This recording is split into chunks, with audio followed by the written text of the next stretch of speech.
GTPL Gujarati જ્યોતિષ અને વિજ્ઞાનનો અનેરો સંગમ એટલે જ્યોતિષ ગુરુ ડોક્ટર પંકજ નાગર. જ્યોતિષ એક વિજ્ઞાન. નમસ્કાર દર્શક મિત્રો, જ્યોતિષ એક વિજ્ઞાન કાર્યક્રમમાં હું અશોક મોદી અને મારી સાથે જ્યોતિષ ગુરુ ડોક્ટર પંકજ નાગર આપનું સ્વાગત કરીએ છીએ અને આપ નિહાળી રહ્યા છો અમારા GTPL ગુજરાતીની વિશેષ રજૂઆત કાર્યક્રમ જ્યોતિષ એક વિજ્ઞાનમાં. પંકજભાઈ, આપનું સ્વાગત છે. નમસ્કાર અશોકભાઈ અને નમસ્કાર મારા વહાલા દર્શક મિત્રો.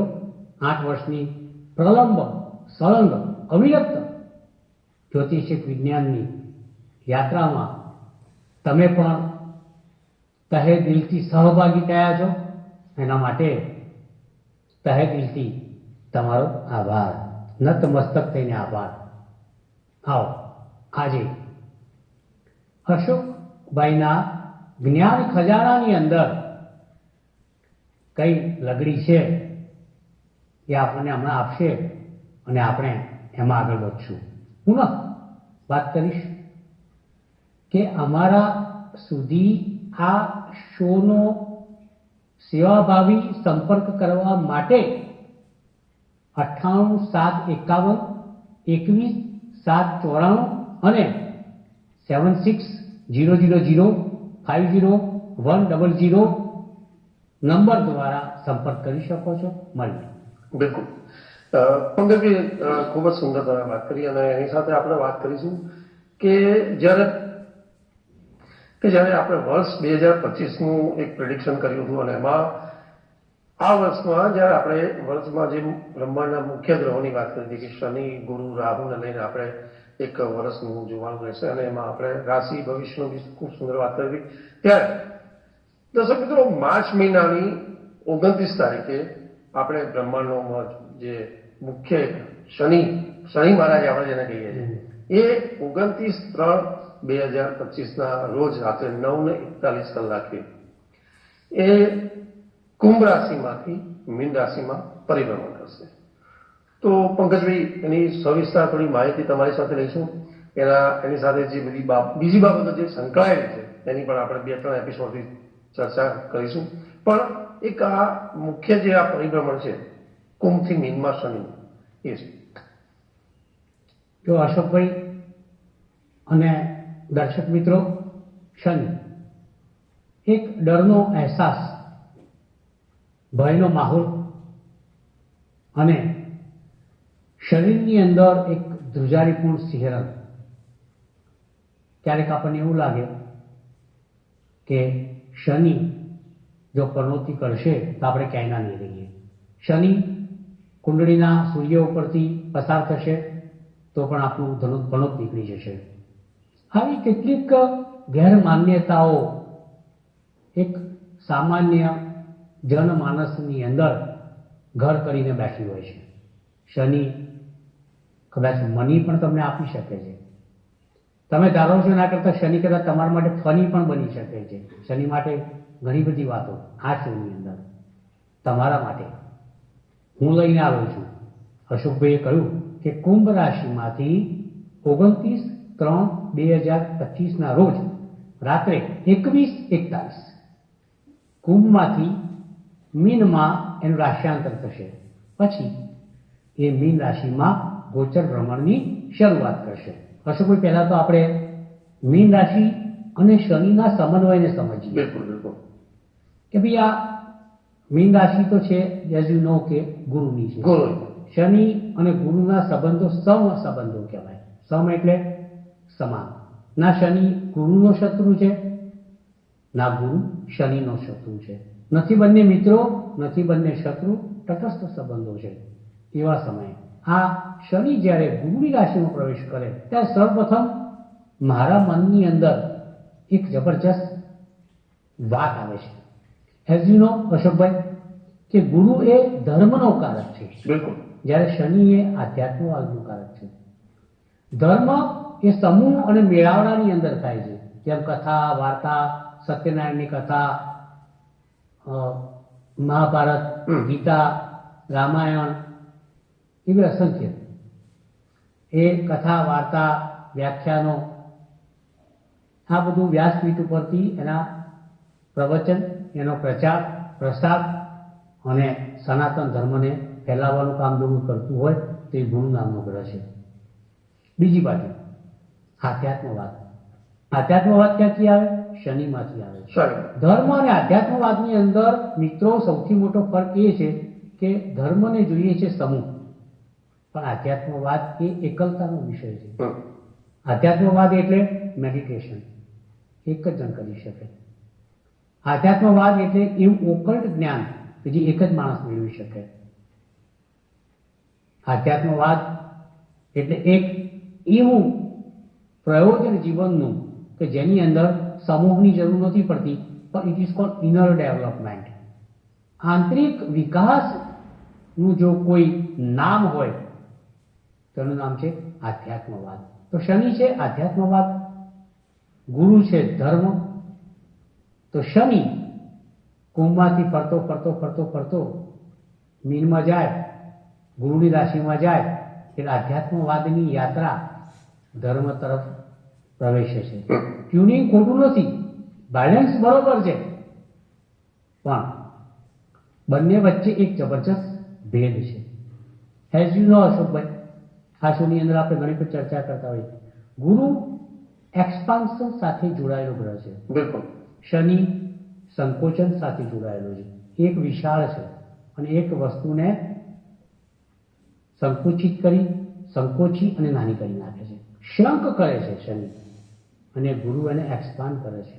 ગુરુ ધર્મ, શનિ આધ્યાત્મવાદ. ગુરુ વિશાળ, શનિ વિશાળ નથી. શનિ અંધકાર છે, ગુરુ જ્ઞાનનો પ્રકાશ છે. ગુરુ આચાર્ય છે, શનિ સેવક છે. શનિને સેવક તરીકે કહીએ છીએ. બિલકુલ બિલકુલ. નોકર ચાકર અને સેવક વર્ગનું એ પ્રતિનિધિત્વ કરે છે. તો ગુરુ જ્ઞાન, શનિ એ પોતે આધ્યાત્મવાદનું જ્ઞાન છે. ધર્મ અને આધ્યાત્મવાદ જ્ઞાન, પરંતુ ક્યાંક અંધારું છે સામે. શનિના જે વિકાસમાં ક્યાંક ને ક્યાંક એનું અંધારું અવરોધતું હોય છે. શનિ એક રાશિમાં 2.5 વર્ષે, ગુરુ 11 થી 13 મહિના રહે.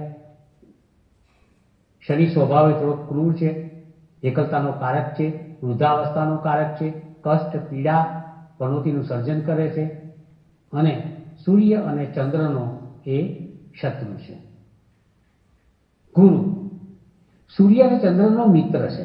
કષ્ટ નથી આપતો, શિક્ષા આપે છે, મોટિવેશન આપે છે, પ્રમોશન આપે છે, અપગ્રેડેશન આપે છે, તમને નાનામાંથી વિશાળ બનાવે છે, તમને ધર્માધિપતિ બનાવે છે, તમને જ્ઞાનના પ્રચારનું માધ્યમ બનાવે છે. તમને ધર્મ, સનાતન ધર્મ શું છે એ શીખવું હોય તો ગુરુ પાસે જવું પડે. આમે ગુરુ પાસે જ જવું પડે. અહીં ગ્રહની વાત. તો અશોકભાઈ, મૂળભૂત રીતે ગુરુ અને શનિ બંને ક્યાંક ને ક્યાંક વિરોધાભાસી ગુણધર્મ લઈ બેઠા છે. પરંતુ હવે તકલીફ એ છે કે ગુરુના ઘરની અંદર શનિ આવે એટલે શનિ ગુરુના ઘરમાં બેસશે, જ્યાં ક્યાંક ને ક્યાંક એને નાની મોટી મૂંઝવણો થયા કરશે. આવી વાત મીનના શનિની 1968માં પણ આવેલી, અને 1996-7ની આજુબાજુ પણ શનિ મીન રાશિમાં હતો. તમે 96 થી 27 વર્ષ મૂકો એટલે 2025 આવી ગયું. બિલકુલ. શનિ પાછો મીન રાશિમાં પ્રવેશ કરશે. એક્ઝેક્ટલી એક રાશિ પૂરી કરતા શનિને 27 વર્ષ લગભગ લાગે, કારણ કે એક રાશિમાં 2.5 વર્ષ, 12 × 2 24, અને બીજા પાછા 7 વર્ષ, એટલે 27 વર્ષ થઈ ગયા. તો આ શનિની જે યોગ યાત્રા છે, આધ્યાત્મ યાત્રા છે, એકલતાની યાત્રા છે, કષ્ટ અને પીડાની જે યાત્રા છે, એ યાત્રાના એક ભાગ રૂપે શનિ પોતાની કુંભ રાશિ મૂકીને, જે એનું પોતાનું સ્વઘર છે, અને જશે મીન રાશિમાં, જે ગુરુનું ઘર છે, અને જશે કઈ તારીખે? 29/3/2025 રાત્રે 9:41 પ્રવેશ કરશે. આ પ્રવેશ કરવાના કારણે એની કેવી કેવી અસરો આવશે ભાઈ, મારું કામ તમને સમજાવવાનું છે, તમારી સમક્ષ બોલવાનું છે, તમને જ્ઞાન આપવાનું છે. પણ પ્રશ્ન એટલે લગડી તો આ બાજુથી જ આવશે. પંકજભાઈ, તમે ખૂબ સુંદર વાત કરી કે દર્શક મિત્રો 29 માર્ચે રાત્રે 9:41 શનિ મહારાજ એક કુંભમાંથી મીનમાં પ્રવેશે અને એની પર ભગતજીએ ખૂબ સુંદર વાત કરી. અને એમાં ઇન્ટરેસ્ટિંગ બાબત એ વાત કરી કે મીનનો જે માલિક ગ્રહ ગુરુના ગ્રહમાં શનિ આવશે અને એ જે બાબતો બનશે એની તમે ખૂબ સુંદર વાત કરી. પણ પંકજભાઈ, એની સાથે સાથે ઇન્ટરેસ્ટિંગ બાબત બીજી પણ એક છે કે જ્યારે 29 માર્ચે શનિ મહારાજ એ મીનમાં પ્રવેશશે ત્યારે મીનમાં ઓલરેડી રાહુ તો ચાલી જ જાય, બરાબર? તો અને આ બંને ગ્રહો આઈ થિંક 18 મે સુધી સાથે ચાલવાના. બિલકુલ પરફેક્ટ. બરાબર. તો એની પણ થોડીક વાત કરી લઈએ કે રાહુ અને શનિ 18 મે સુધી ચાલશે જો સાથે, તો એ શું વાત છે?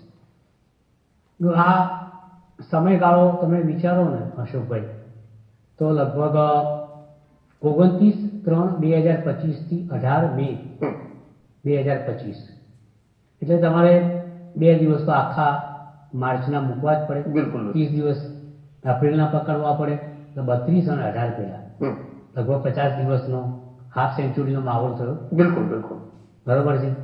હવે આમ તો 50ની વાત આવે એટલે બેટ અડધર થાય, પણ અહીંયા શનિનું નામ સાંભળતા અચ્છાનું બેટ ડાઉન થઈ જાય, જમીનને અડકી જાય. કારણ કે ડર, ભયનો માહોલ, એનું નામ જ શનિની યાત્રા છે ને. બિલકુલ બિલકુલ. હવે તમે કહ્યું એમ કે ભાઈ 29/3/2025 રોજ શનિ કુંભમાંથી મીન રાશિની અંદર, એટલે પોતાની રાશિમાંથી ગુરુની રાશિની અંદર, આધ્યાત્મવાદનો ગ્રહ ધર્મના ગ્રહની રાશિમાં, આધ્યાત્મવાદનો ગ્રહ ગુરુ જેવા વિશાળ ગ્રહની રાશિમાં પ્રવેશ કરશે. હવે જોવા જેવી વાત દર્શક મિત્રો એ છે, એઝ આઈ એમ ઇન્સ્ટ્રક્ટેડ બાય અશોકભાઈ, કે ભાઈ પંકજભાઈ ત્યાં આગળ રાહુ તો ઓલરેડી છે જ. બિલકુલ રાઈટ. અને 18 મે સુધી ખસવાના નથી રાહુ મહારાજ, બંને સાથે ચાલે. શનિ મહારાજનો પ્રવેશ, રાહુ મહારાજ તો મંજીરા તંબુરો લઈને બેઠા જ છે ત્યાં. મીન રાશિમાં રાહુ ઓલરેડી 18 મે સુધી ભ્રમણ કરશે. હવે અહીંયા ઘટનાક્રમ કેવો સર્જાશે તમને સમજાવો. 29/3 શનિ 0 થી 1 ડિગ્રી વચ્ચે મીન રાશિમાં જશે, અને આ બાજુ રાહુ વક્ર ગતિએ, કારણ કે એની ગતિ 30 અંશથી 29, 28 એમ ઊંધી ગતિ ચાલે, એ પણ પોતાના છેલ્લા અંશોની અંદર એપ્રિલ મેની અંદર, કારણ કે એને પણ રાશિ પે બદલવાની છે. શનિ કુંભ રાશિ છોડી મીન રાશિમાં આવે, રાહુ મીન રાશિ છોડીને કુંભ રાશિમાં વક્ર ગતિ જવાનું છે. એટલે મિલન તો થાય જ ભાઈ રસ્તામાં બે જણનું. એક સ્ટેશન પર 2 ટ્રેન આવશે જ, એક જંકશન પર બંને ભલે અલગ અલગ પાટા હોય પણ ઊભી તો રહેશે જ ને. બિલકુલ. તો આ બંને ટ્રેનોની ઇમ્પેક્ટ શું હશે? એક ટ્રેન છે શનિ, બીજી ટ્રેન છે રાહુ. એક ટ્રેન ઊંધી ચાલે, બીજી ટ્રેન સીધી ચાલે, પણ ભાઈ ભેગી થાય ને. એક ઊંધી આવતી આવતી આમ આવે, બીજી સીધી જતી જતી આમ જાય, બંને એક પોઈન્ટ ઉપર ભેગી થાય છે અહીંયા. પણ ક્યાં? મીન રાશિમાં. ક્યાં? ગુરુના ઘરમાં. તો શનિ રાહુ, ગુરુના ઘરમાં શનિ રાહુ મિલન છે લગભગ 50 દિવસનું. શું થશે? ક્યાં હોગા? આ શુક્રિયા સમજવા જેવી વસ્તુ છે કે રાહુ એ અગમ નિગમ ગ્રહ છે, રાહુ એ ઓકલ્ટ ગૂઢ ગ્રહ છે, શનિ આધ્યાત્મવાદનો ગ્રહ છે. શનિ સંકોચનનો છે, રાહુ સંકોચનનો નથી. રાહુ ઇનવિઝિબલ છે, અદ્રશ્ય છે. પેલું મિસ્ટર ઇન્ડિયા પિક્ચર તમે જોયેલું ને, કે અનિલ કપૂર ગુમ થઈ જાય પછી જે વિલનોને ફટકારે છે, એમ એનો લાખો એ અદ્રશ્ય હોય. એટલે આ વસ્તુ જો ધો they are good friends of each other. શનિ રાહુ બંને સારા મિત્રો છે. પણ અહીંયા માર કોને આપી શકે? ગુરુના ઘરમાં તોડફોડ કરી શકે આ બંને. એક ઇનવિઝિબલી તોડફોડ કરે અને એક વિઝિબલી. શનિ દેખાય, રાહુ નથી દેખાતો. તો આ અદ્રશ્યમાન અને દ્રશ્યમાન બે ગ્રહો એકબીજાના પરમ મિત્રો ગુરુના ઘરની અંદર, એટલે કે બંને પરમ મિત્રોનું નામ છે શનિ અને રાહુ. બંને ક્રૂર છે, બંને કયા પ્રકારનો ઘા કુઠારાઘાત કરે એ નક્કી નથી. સો ધ મીન રાશિ people should be very careful, કારણ કે તમારા ઘરની અંદર આ મિલન થવાનું છે. એક દાઉદ છે ને એક બીજો ઈજી અમીન છે બરાબર. આ બંનેનું મિલન તમારી રાશિમાં થવાનું છે, મીન રાશિમાં, ગુરુના ઘરની અંદર. હવે આ બંને ગ્રહો ત્યાં શું કરી શકે આપણે નક્કી કરવાનું. એક તો મીન રાશિ જળ તત્વની રાશિ છે, આ સમજવા જેવી વસ્તુ. હવે લોજિક એવું આપું છું કે જે ગાળે ઉતરી જાય. મીન રાશિ કયા તત્વની? જળ તત્વ. શનિ કયા તત્વનો ગ્રહ છે? વાયુ તત્વ. અને રાહુ છે એ આકાશી તત્વનો ગ્રહ છે, બિકોઝ ઇનવિઝિબલ છે, અદ્રશ્ય છે. અદ્રશ્ય શક્તિઓ આભમાં, આસમાનમાં, બ્રહ્માંડમાં હોય. એટલે કરો તો અવકાશી તત્વનો, શનિ થયો વાયુ તત્વ, અને જળ તત્વની રાશિ છે. એટલે જળ તત્વમાં કંઈક મોટા ફેરફારો આવી શકે છે. એનો મતલબ શું થયો કે 29/3/2025 થી 18 મે 2025ના 50 દિવસ દરમિયાન મોટા જળ પ્રલયો થઈ શકે છે. સુનામી થઈ શકે. દરિયાની અંદર નીચે કેટલીક પ્લેટો ખસી શકે છે અને સુનામી જેવા બનાવો બને. દરિયાઈ દુર્ઘટનાઓ બની શકે છે, જળ પ્રલય થઈ શકે છે. અગર તો કોઈ પણ સમાચાર એવા આવી શકે છે કે નદીઓ ગાણી તૂર થઈ અને પાણીને લગતી કોઈ દુર્ઘટનાઓના સમાચાર આપણને આ સમયની અંદર મળી શકે છે. એવી એક આગાહી આ શોની અંદર હું આપું છું. બીજું, શનિ વાયુ તત્વનો ગ્રહ છે, રાહુ અદ્રશ્ય છે, બરાબર છે. વાયુ પણ અદ્રશ્ય છે, તમે ક્યાં જોઈ શકો છો? એનો અહેસાસ છે. એસીમાંથી વાયુ આવતો હોય, ઠંડક થાય, પણ દેખાય તમને? વીજળી કાંકરી જુઓ તો વાયુ તમને દેખાય નહીં. એટલે વાયુ છે અદ્રશ્ય, રાહુ અદ્રશ્ય છે. એટલે બે અદ્રશ્ય સ્વરૂપ મીન રાશિની અંદર. આ સમજવા જેવું બિલકુલ. એટલે વાયુનો પ્રકોપ વધારે છે. હવે આપણે વિચારવાનું એટલું કે 29 માર્ચથી 18 મે 2025 દરમિયાન વાયુની અંદર એક ગરમીનો ભયાનક પ્રકોપ હશે, જબરજસ્ત. તમે ન વિચારેલી, ના અનુભવેલી ગરમી આ એપ્રિલ અને મેની 18 સુધીમાં સહન કરવાનો વારો આવશે, એમાં લેશ માત્ર શંકા નથી. જ્યારે આ શો જોશો અને આ દિવસોમાંથી તમે પસાર થશો મિત્રો, ત્યારે તમને ખબર પડશે કે લૂવાતા પવન શનિ અને રાહુના જ્યારે શરીરને અડશે ત્યારે ખ્યાલ આવશે કે અરે યાર એ ક્યાં બાતમી, ખતરનાક. ત્રીજી વસ્તુ કે વાયુ જળ તત્વની રાશિમાં, આકાશી તત્વ જળ તત્વની મીન રાશિમાં, ત્રણેયનો સમન્વય અને શનિ રાહુનું મિલન મીન રાશિની અંદર. એટલે એક વાત ચોક્કસ નિર્દેશ આપે છે કે શનિ આધ્યાત્મવાદ છે, રાશિ ધર્મની ગુરુની છે, અને એમાં રાહુ છે. એક કૌભાવનો કારક છે, એક કષ્ટનો કારક છે, એક ધર્મ છે.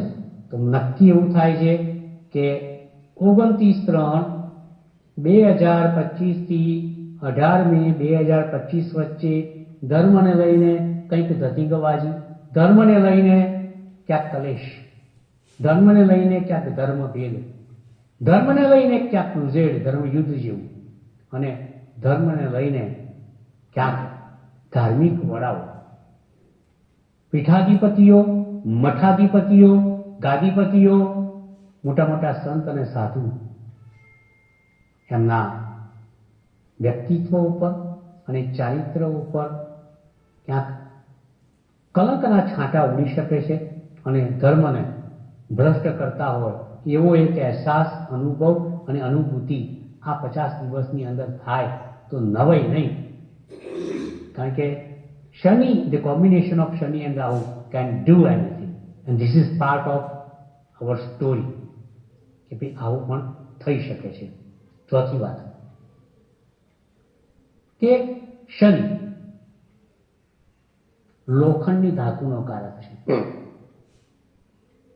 રાહુ એ અદ્રશ્ય છે, ઇનવિઝિબલ છે. શનિ ને રાહુ સટ્ટાના પણ કારક છે. સત્તા નહીં, સટ્ટો, તો સ્પેક્યુલેશન. શાસન નહીં, સટ્ટાના કારક છે, સ્પેક્યુલેશનના. અને આ બંને ક્રૂર ગ્રહો મીન રાશિની અંદર જાય. હવે શેર બજાર માટે જો કોઈ અગત્યનો ગ્રહ હોય તો ગુરુ છે. ગુરુ ની રાશિમાં સટ્ટો રમાડનાર મીન ગ્રહ રાહુ અને સટ્ટાને મોટિવેટ કરનારો ગ્રહ શનિ, બંનેનું કોમ્બિનેશન મીન રાશિમાં. એટલે એક વાત નક્કી છે કે 29/3/2025 થી 18 મે 2025 દરમિયાન સટ્ટો એમાં તેજી, શેર બજારમાં તેજી. અને ખાસ કરીને કહું છું, શનિ મીન રાશિમાં જશે. મીન રાશિ એક્સપાન્શનની ગ્રહ છે અને શનિ લોખંડનો ગ્રહ છે, સ્ટીલનો ગ્રહ છે.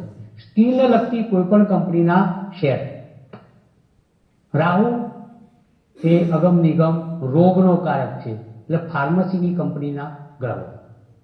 સ્ટીલ, ફાર્મસી અને જળ તત્વની રાશિમાં છે, એટલે લિક્વિડ કેમિકલ્સ હોય અને કોઈ પણ વસ્તુ લિક્વિડ વસ્તુ હોય એના શેરોની અંદર જબરજસ્ત ઉછાળો આવે તો નવાઈ નથી. તો મિત્રો, અત્યારથી જ આયોજન કરી લેજો. ફાર્મા, પાવર, એગ્રીકલ્ચર, સ્ટીલ, આ તમામે તમામ વસ્તુઓના શેરની અંદર આ સમયની અંદર અર્થાત 29/3/2025 થી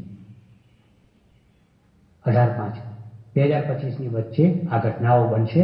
હજુ સમયના અભાવે બીજો સમય બીજા શોમાંથી લઈ એપિસોડમાંથી લઈ અને તમારી સમક્ષ પુનઃ પ્રસ્તુત થઈએ છીએ. ત્યાં સુધી નમસ્તે. પંકજભાઈ, આપનો ખૂબ ખૂબ આભાર, ધન્યવાદ કે જે 29 માર્ચથી જે એક શનિ મહારાજનું કુંભ રાશિમાંથી મીન રાશિમાં પરિભ્રમણ અને એને લઈને જે ચર્ચા છે, અને એમાં આપણે જોયું, આજે ચર્ચા કરી કે 18 મે સુધી એ રાહુ સાથે પણ મીન રાશિમાં રહેવાના છે. તો આજે એની આપણે ખૂબ સુંદર વાત કરી કે ત્રણેય જે ગ્રહોનો મીન રાશિ જે જળ તત્વની બાબત છે, શનિ છે, વાયુ છે, અને પેલો અવકાશી તત્વ, આ ત્રણેયની યુતિ જે છે થાય અને એના પરિણામોની થોડી વાત કરી છે. હજી પણ પંકજભાઈ ઘણી બધી બાબતો છે હજી આપણે આગળ, તો એની ચર્ચા આપણે નેક્સ્ટ એપિસોડમાં ચોક્કસપણે કરીશું. અત્યારે સમયની મર્યાદા છે એટલે કાર્યક્રમ સમાપન તરફ છીએ, પણ નેક્સ્ટ એપિસોડમાં આ શનિનું જે કુંભથી મીન રાશિમાં જે છે પરિભ્રમણ છે એને લઈને ખૂબ ઇન્ટરેસ્ટિંગ ચર્ચા છે. જોડાઈ રહેજો અને આપના સવાલો ચોક્કસપણે મોકલજો. નમસ્કાર, આભાર. જ્યોતિષ આપ જોઈ રહ્યા છો GTPR ગુજરાત. પાછા મળીશું ટૂંક સમયમાં.